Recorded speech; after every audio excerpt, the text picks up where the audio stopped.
Денес сме овде затоа што токму ова место е едно од многуте во Скопје кој сведочи за тоа како власта го уништува зеленилото за сметка на бизнис интересите на одредена група луѓе.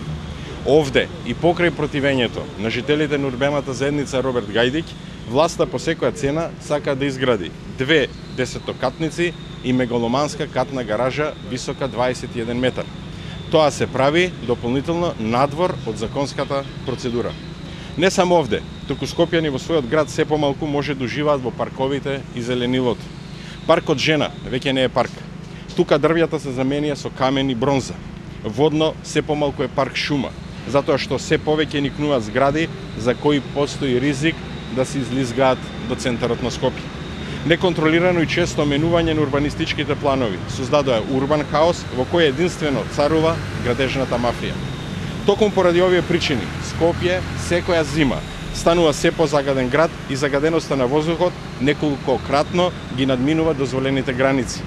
Уште повеќе, мерната станица за квалитетот на воздухот и веб страната Скопје дише, преку кои граѓаните можеа да проверат во кое време како воздух дишат и барем самите да се заштитат во критичните часови, режиси една година е надвор од функција.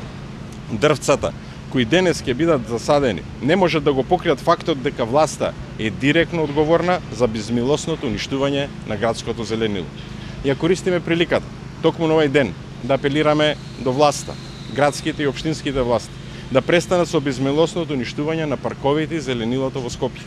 Здравјето на граѓаните е поважно од административните згради на владата и комерцијалните интереси и објекти на нивните бизнис пулени.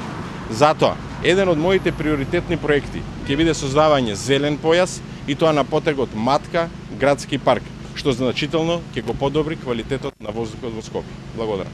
Господине Макрадули, колку дрвца насаевте денес? Ние денес символично ќе засадиме таму каде што му е местото на зеленилото, но сакаме да укажеме на лицемерието на власта. Недозволиво е дрвја, како што е овој пример позади нас, како што други држави сечењето е кривично дело, да бидат уништувани, а на сметка на тоа да се садат синолички како што го прави тоа началникот на Скопје. Тоа не може да го надокнади здравје и квалитетот на